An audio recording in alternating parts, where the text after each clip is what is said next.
With a new school year here at SUU, intramurals are starting back up with football. It's actually pretty easy to sign up. Just come down here to the PE building, just come right here to the cage, ask for a form. If you needed to talk to the person in charge, it'd be Ken Nielsen. But yeah, just come down right here to the cage and we'll get you the form to fill out. Dates and times are posted on the intramural board located in the PE building. There are a few intramural leagues along with individual clubs. We have basketball, football, flag football, soccer, and volleyball are the four main intramurals that we have going on. There are leagues for everyone, including men's, women's, and co-ed. If you are interested in playing intramurals, just come down to the cage here at the PE building. This is Kinsey Robbins reporting with SUTV News. There's a lot of work into this just because we had to get all of our football guys as coaches and we had to get all of these girls together. And the sad part was we had to turn away a lot of girls. We filled up, this is 50 solid girls, we filled up in like 2 days. And so it's been a work in progress and it's cool to see it all come together. And that ends the first quarter. Playing semi-decent, we scored a touchdown with only 10 people. If we can weed out the mistakes, I think Black's going to have this in the bag. Everyone's playing their hardest. I don't know. It's been going really well. I think we're going to win. We're going to pull it out. Our defense is going to stop them. We're going to start getting things going. We've been trying to come up with a bunch of plays. I think we're going to get. I don't think Black's going to score again. Rock and roll. Who's ready to play some football? Although both teams battled it out in the rain, Coach Mikey was right. The red team won, 30-18. This is Kinsey Robbins reporting, SUTV News. The BYU versus Utah football game, otherwise known as the Holy War, was played recently. I went around campus asking students what their thoughts were on the game. Well, I grew up going to Utah basketball and football games my whole life, so I got a little attached. So definitely Utah. So were you rooting for BYU? Always. Always? I bleed blue. I go to SUU, but deep down I bleed blue. Doesn't matter to me. I didn't care who won or lost. I was rooting for BYU. I didn't really honestly care, but I was rooting for BYU because my dad's a huge Utah fan. If you want to see the Holy War against BYU and Utah, you'll have to wait 3 more years till 2016. For SUTV News, I'm Kinsey Robbins. Football here at SUU may be coming to a close, but that doesn't stop the Thunderbirds from preparing for what may be the biggest game of the season. We're excited about win last week, but that won't matter unless we win this week, and we're all really excited about it.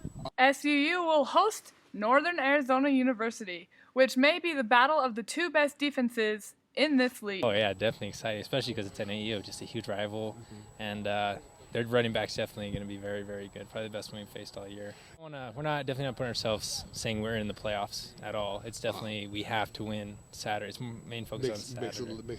The focus may be aimed for Saturday's game, but what are they emphasizing on this week? Well, we're emphasizing being focused in practice and having solid, practices and stuff. But honestly, we've came through, so much this year. It's going to be our 12th game, so we just got to go out there and do what we do best, and we're ready. The mental approaches we've got to put last week and the season behind us. It just needs to be a simple recognition that the guys have played hard, played their way into a big game, a meaningful game in late November, and enjoy every minute of it.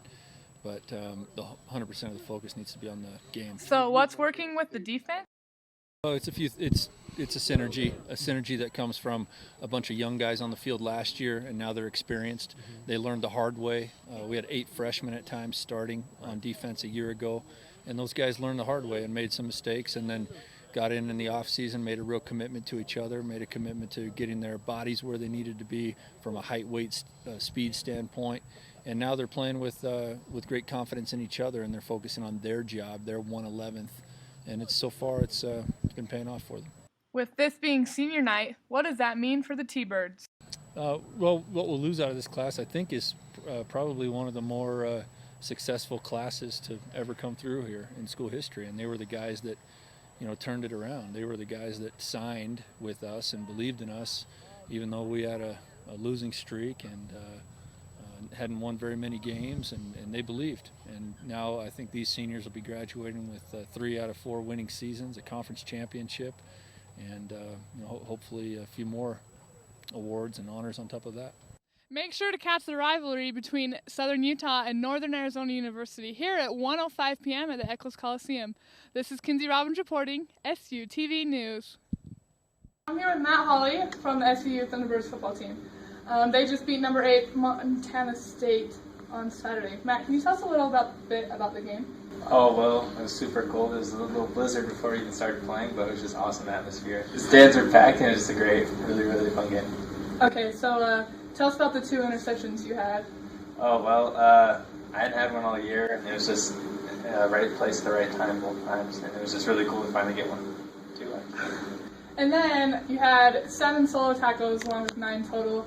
How many do you average a game? Oh, no idea. Maybe 8 or so. I'm not sure how much actually. A lot. Okay. Okay, so you're named Big Sky Defensive Player of the Week. What are your thoughts on that? Well, it was really cool. I had no idea I had won it until a couple of friends told me, and I was like, "Well, that's really cool." So then they showed me on the internet, and it's really cool to get that. Oh, and, yeah, it was really definitely a surprise, but it was really nice to receive the award. Okay, and then tell us a little bit about your game, your home game coming up this Saturday. Well, it's definitely the biggest game by far that the school has seen. It could be our first time in playoffs if we win. And it's against NAU, which is a big rivalry school. And it's just going to be a hard-fought game. It's going to be really interesting. Probably the funnest game we've ever played in. So we want a lot of people there, right? That's the goal. That'd be great to get all the stands packed. How does the crowd influence playing? Does it influence you at all? Oh, yeah, definitely. Especially when we're doing good and the crowd's just so loud. It really affects the other team as well because they feel the momentum. And it's definitely in our favor. It's really hard to overcome that.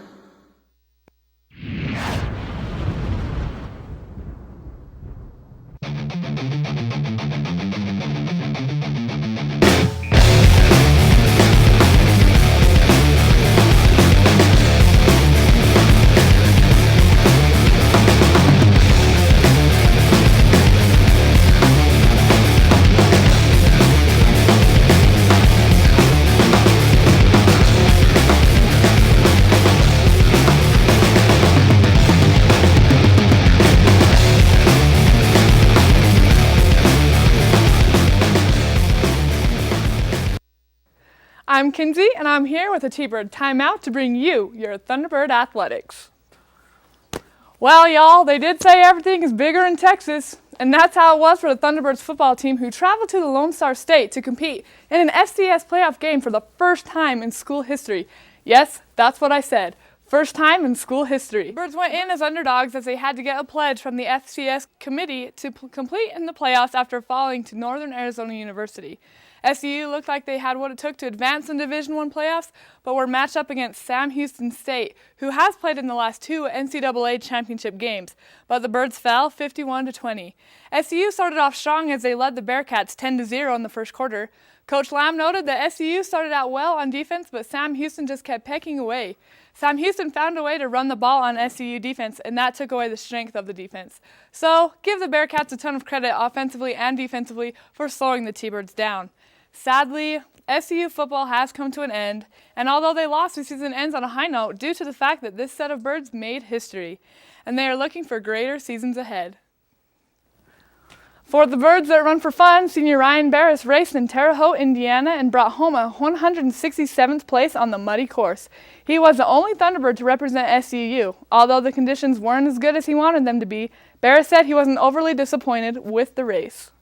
Thanksgiving break for most people would normally consist of gaining a few pounds off of grandma's pie, watching a little football action, or just taking a break from school. But for your Thunderbird basketball teams, it was nothing but good bonding time with T-Bird families and playing a lot of basketball. Coverage of SUU basketball is available online at www.suutbirds.com. Make sure to listen in on Power 91 at power91radio.com.